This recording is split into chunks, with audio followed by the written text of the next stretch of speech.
Welcome. My name is Michael Visconti. I'm the president of the Lyle Otis Neighborhood Association. I am making this history video of the neighborhood so we could show pride back into the neighborhood.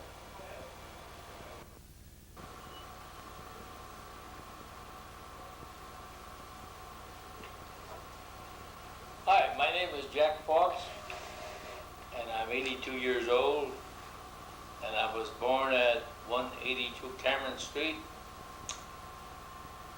And the house was owned by my great-grandfather, and he bought it in May of 1867. And I think he bought it with the mustard on pay from the Civil War because he was in the Civil War. And I remember the tornado, and it was in July 1932, and I worked at the Coon Shoe Factory on Canal Street, and I walked home, and all the trees on Cameron Street, most of the trees were knocked down, and I thought a tree surgeon had come along and forgot to pick up the limbs. So I said to my mother, why didn't they pick up the limbs? She said, haven't you heard there's been a tornado? I thought to myself, what's a tornado? I've never heard of one. But they tell me that was the only tornado ever recorded in the city of Rochester, and that was in 1932. And it took a Model T Ford and pushed it halfway down Order Street sideways. And it went to Jones Park and knocked down most of the trees in Jones Park, but stopped at the river, and that was the end of the tornado. But this building that we're being recorded in was, I remember when it was built, it was an old wooden building, and next door was Beckler's Dry Cleaning, and next door was Breen's. Yeah, I was born at 182 Cameron Street. But this was, I don't know what the address was, but it was the corner of Myrtle and Lyle. And when I was attending Holy Apostle School, does that lady want to come in?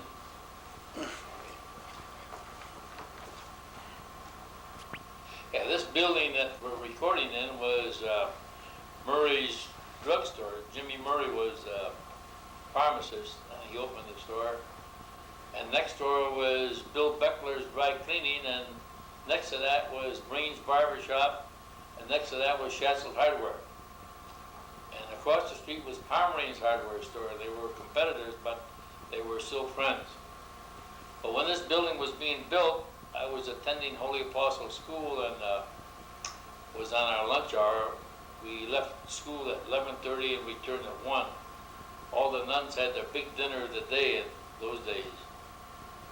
Anyway, we were watching them dig the cellar with a steam shovel. There were about 3 of us, and some kid from behind us pushed us down, and we fell down in the cellar, and I chipped all my front teeth.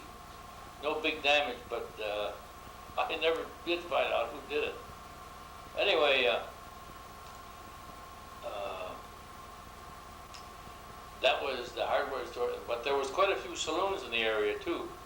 One was Stifler's Saloon in the corner of Otis and Sherman Street, and they had arrested Mr. Stifler and put him in the sidecar of a police motorcycle and arrest him and lock the door, and about 3 hours later he'd be released, and they opened another door, and it was business as usual. But that was during Prohibition, which was not a very good thing to do anyway. And then kind of lost my line of thought there for a second.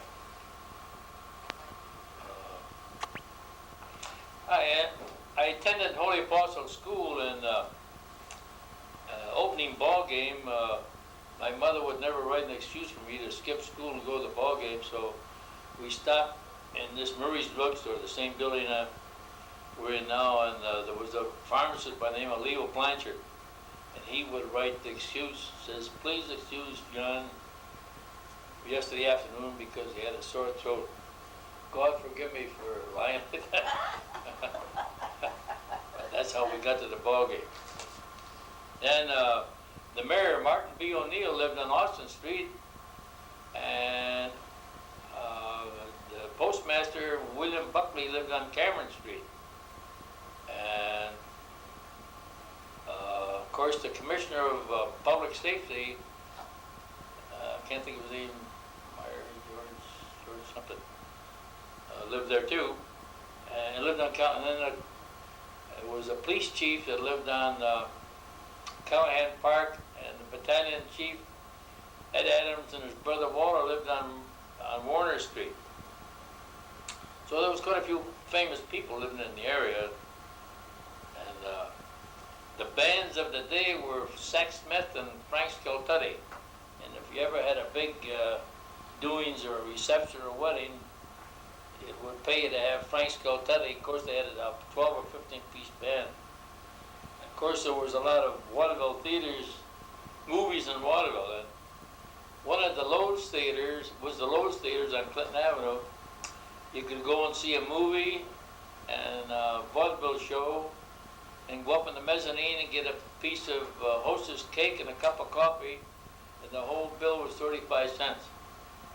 Of course, then there was the Murray Theater on Murray Street, and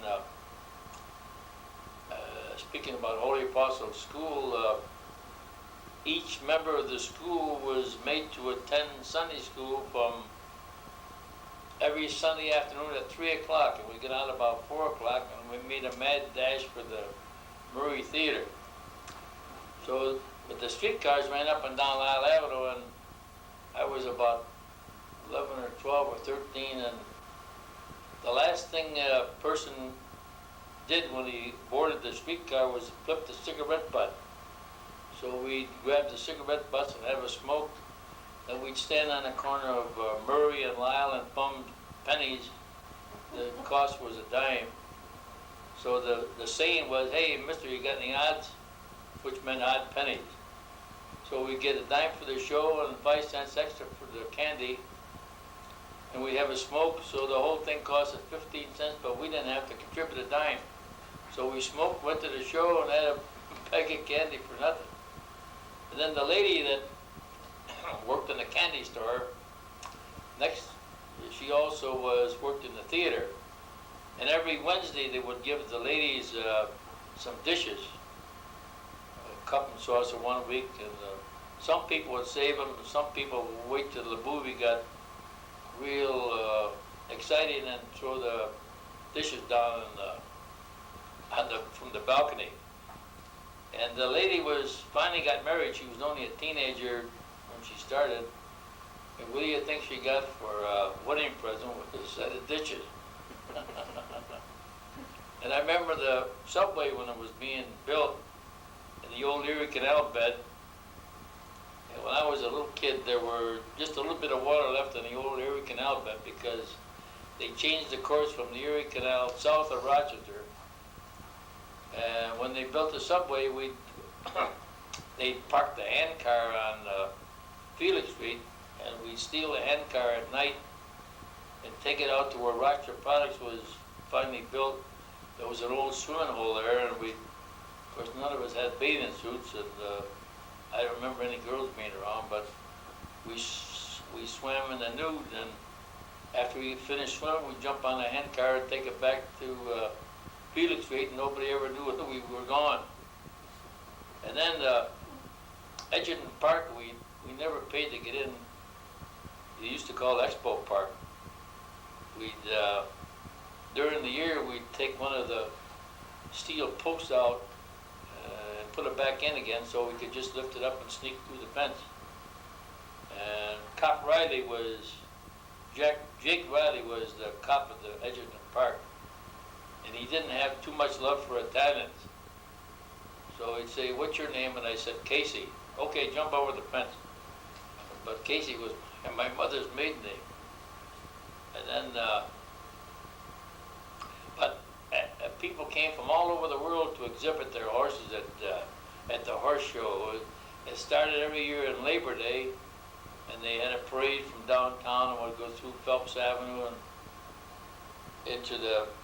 they finally changed it to Edgerton Park because he was the mayor of Rochester at the time, but it used to be Expo Park. And corner of Boston and Lyle was the first Holy Apostle school.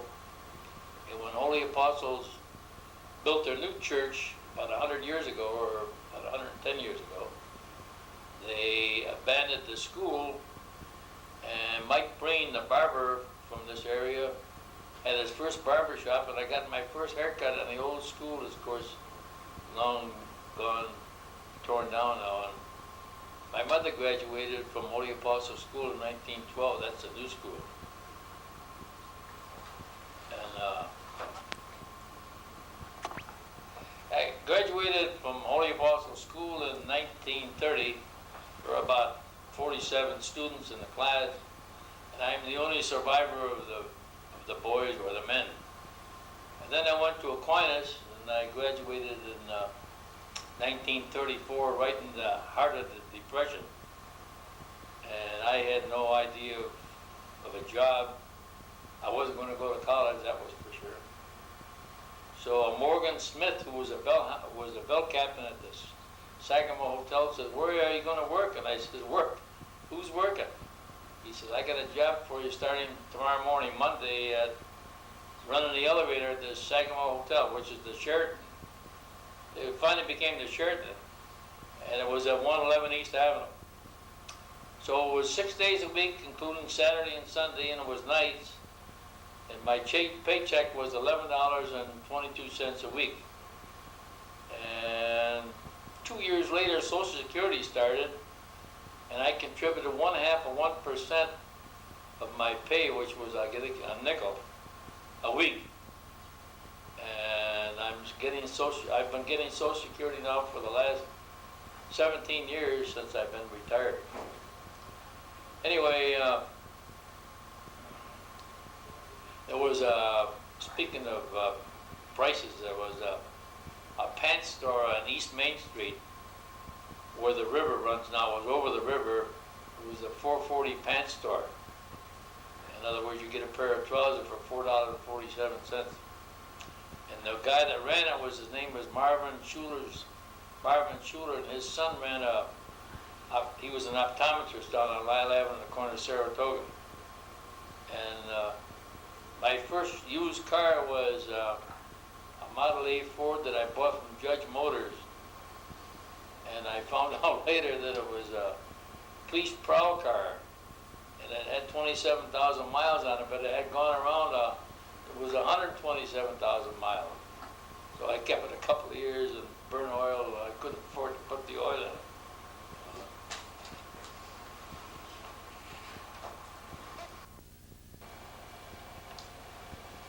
In 1918, the area around Jefferson Middle School, bounded by Dewey Avenue, Emerson Street, Bacchus Street, and Bloss, was called Exposition Park.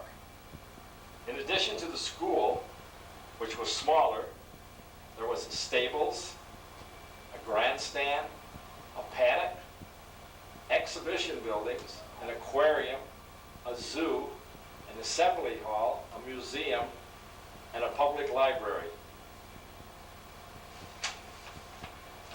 Jefferson Middle School, as we see it here in 1918, has evolved through the years from a state industrial school in 1902 to a high school in 1918, and now, of course, it is a middle school. Another interesting feature that one might want to know, which runs from Sherman to Dewey Avenue, was only passable by a footbridge over the Erie Canal. There was no traffic bridge other than a footbridge over the Erie Canal back in 1918.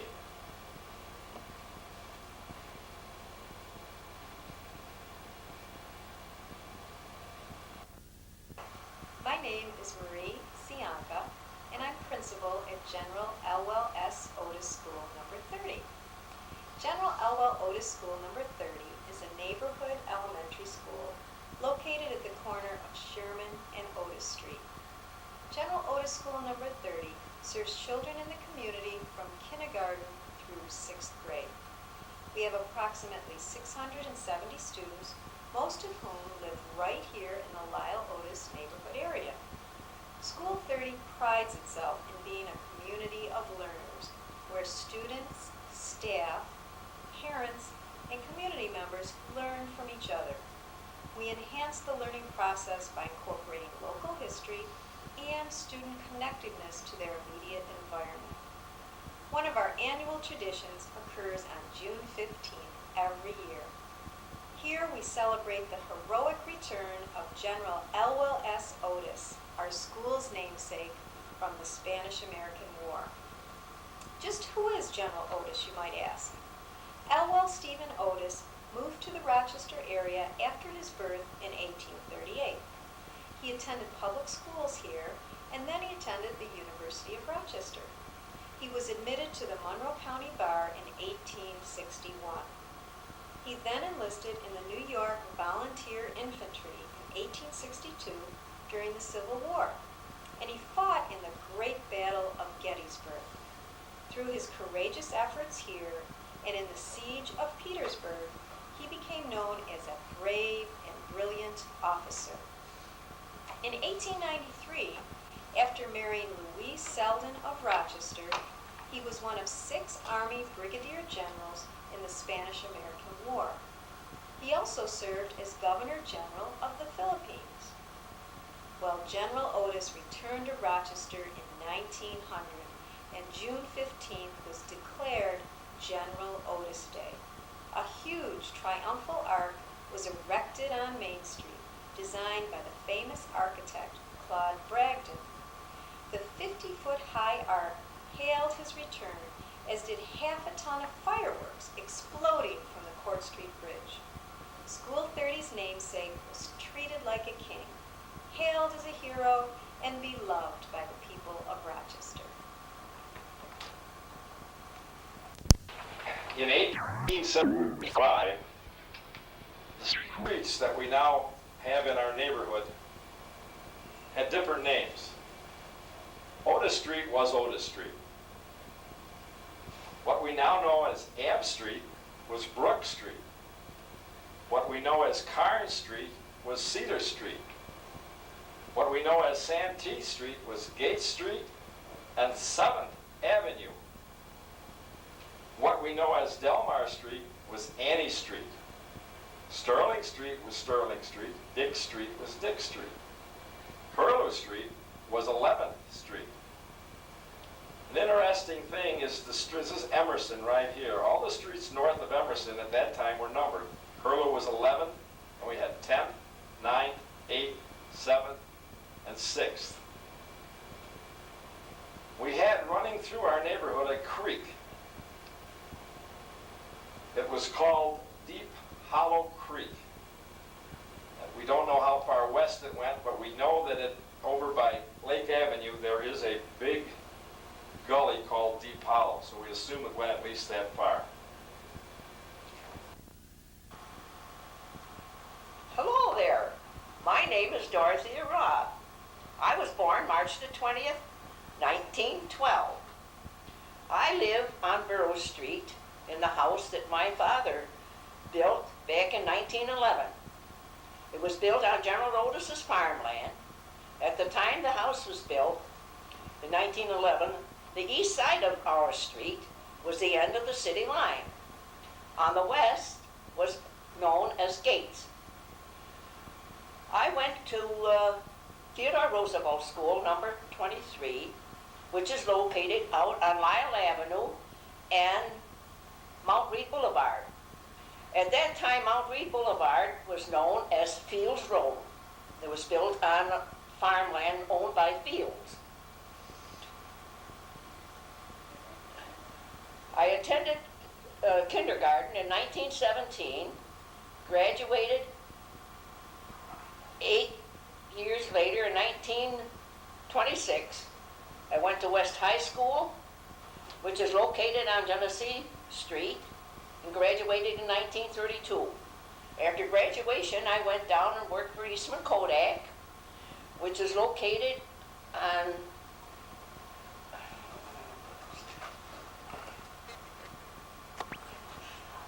I worked at Kodak Park, Building 2, for 39 happy years. Now we want to get back to our street, to Burrow Street, and some of the little friends that had businesses on the street. We had Radle's Dairy, which was located just across the street from my house. It was a nice stone building. He delivered his milk with horse and wagon. Going up the street to Hayloyd Street, that's another part of this developing company, was located the Hayloyd Company. We go on further up Burrow Street to Otis Street, and there was a nice little family grocery store run by Mrs. Eberts. And we could buy bread there, probably about 5 cents a loaf, a lot cheaper than it is today, I'm telling you. And it was always pleasant. She was a very pleasant little lady, always smiling and laughing.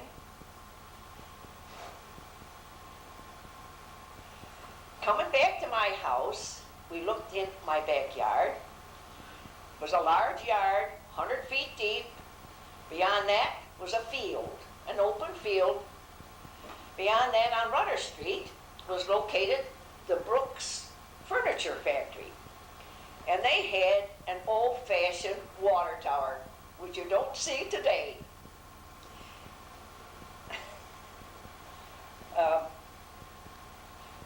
And now we're on Rudder Street. We go down toward Lyle Avenue, and there we see a couple of brothers. They run a blacksmith shop. Today you can't go and see a horse being shoed. That was a wonderful experience, just to see things like that. Further down on Lyle Avenue from Rudder Street, going down toward the railroad track, we had a little railroad station built that you could get on and off your railroad trains, and they passed us by. Across, near the railroad station, a little farm store where they sold chicken feed, probably food for horses, dogs. Beautiful. Emerson Lumber office took its place. Traveling back now down Lyle Avenue toward my street, we come across the hardwood store on the corner of Haig and Lyle, across from the McDonald's. Sorry. Oh yes, on the other hand, I think it was Burger King that's located at the present time. That's right. Further down toward my street, we come to, there's a fur company. My mother worked there for quite a while. They did fur coats. All right, then we went further down, and it was the American Woodworking Company. Further down was the Hughes Steel Company. Then going further down, we had a meat market, Eamon's Meat Market, on the corner of Glyde Street and Lyle Avenue.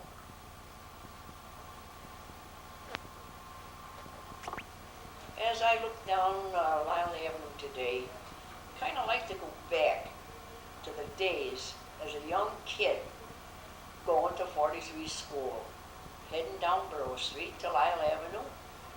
On my right, there were cows in the pasture. I looked down the street, Lyle Avenue was like looking into a countryside. Huge trees lining the streets. Going past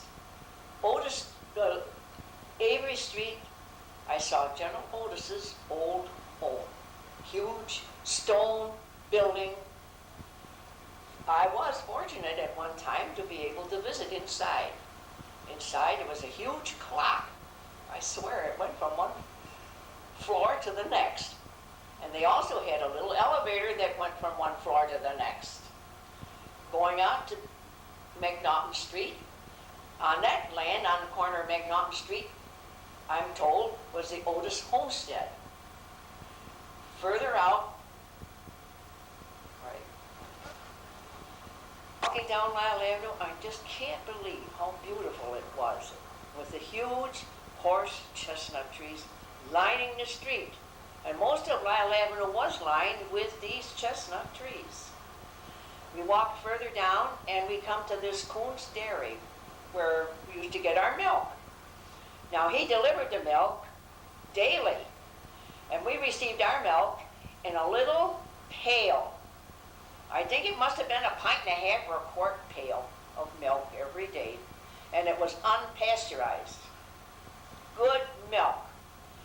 And I can say that I lived a very healthy life. We come now, well, where are we going to go? Gee, I'm sorry. In the early days, of course, we walked a lot. We didn't have a car. When my father went to work, he rode his bicycle to work. But finally, in 1917, we were able to get a little car. And I'm telling you, it was little. The three of us sat in the car. My father drove, my mother sat next to him, and I was crouched on a 6-inch diameter stool in front of my mother.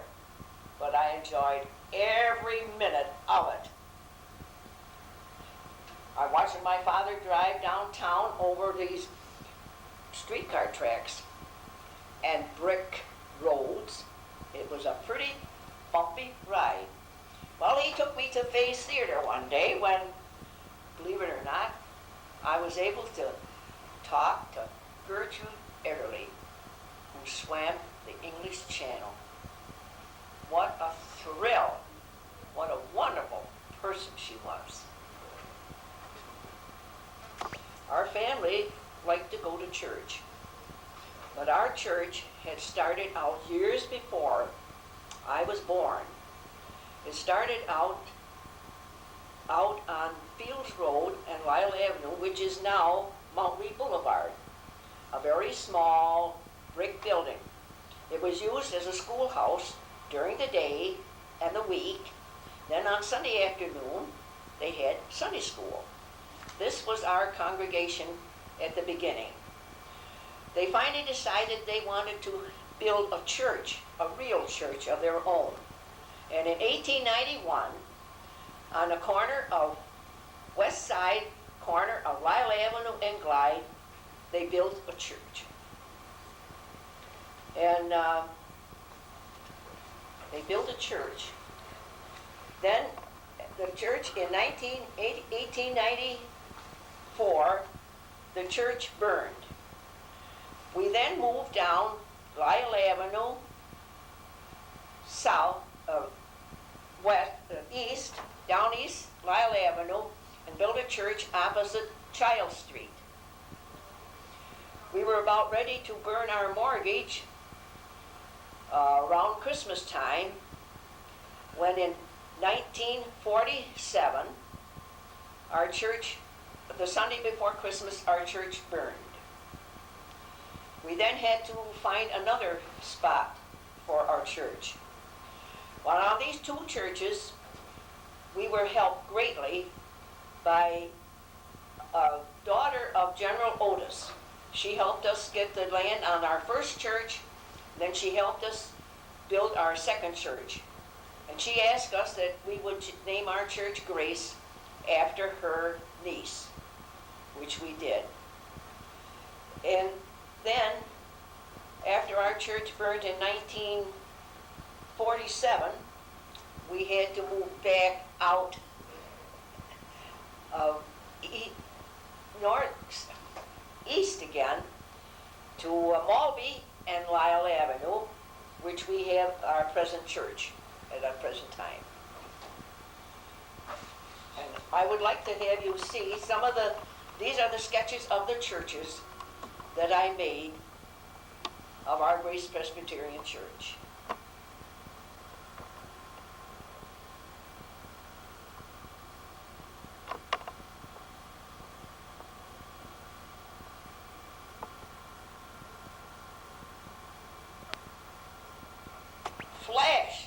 Today the circus is in town. Have you ever seen one come in? Would you like to? Come with me and watch what is going on in the big lot at the corner of Norman and Emerson Street, just 10 minutes from my house. We'll leave about 6 o'clock in the morning, so we won't miss anything. The wagons are being unloaded at the corner of the street. Look, there's a team of horses waiting its turn to draw one of the wagons up to the grounds. Circus wagons pass us as we walk along. Some are covered with canvas. These carry the wild animals. Others are loaded with tent poles and equipment. As we come in sight of the grounds, we see quite a bit of activity going on already. Some of the crowds have beat us up here. Look over there. I wonder what those men are doing. Want to go over and get a better look? They're driving the stakes into the ground, and there's a horse-drawn wagon following them. Say, look at those huge hammers on the back of it. They drive the stakes further into the ground. As we watch, more wagons start rolling onto the grounds loaded with more supplies.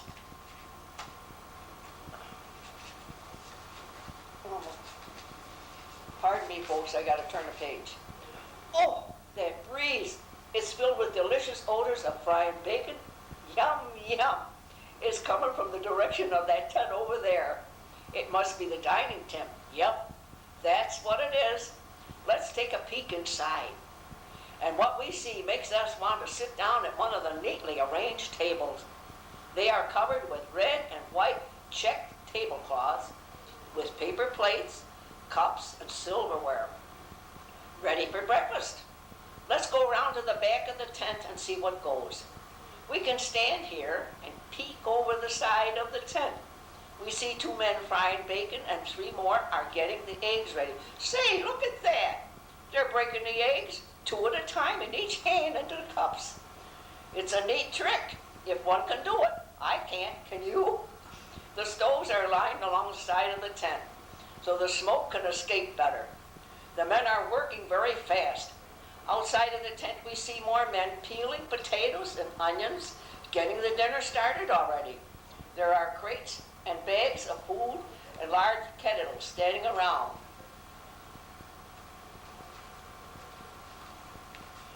As we head toward the front of the field again, we notice some of the poles are up. There's a bigger crowd gathering over there by now. Boy, look at the size of that pole those 2 men are carrying. Near the center of about 5 of the men are starting to push up on one of the tallest poles. Here come a couple of elephants pulling a large roll of tenting toward the standing poles. Kids are in their glory today, helping with the tents. After the tenting has been unrolled, the canvas has to be spread out on the ground. Look at this bunch of kids doing their stuff and giving their all, and even almost losing there. You know what I mean. Well, you can see for yourself.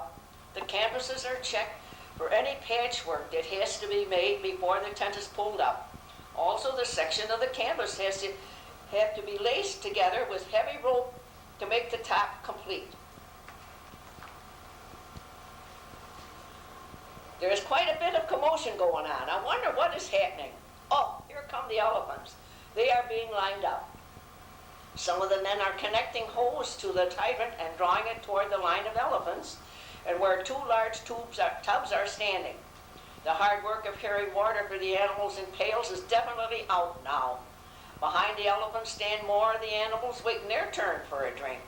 They come up in small groups to drink at this man-made water hole. Here's a cute twosome, couple of zebras. They look like twins, don't they? One of the cages has been uncovered now. We see 2 polar bears. One seems to be rather inquisitive, while the other one is taking it easy. He must be tired from traveling. After the animals are watered, they are led to the field to wait for their tent house to be built.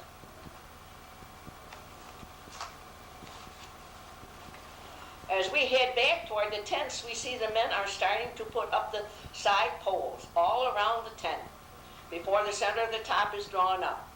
Negroes are doing this job, and they have a rhythm all their own. They are singing while they work.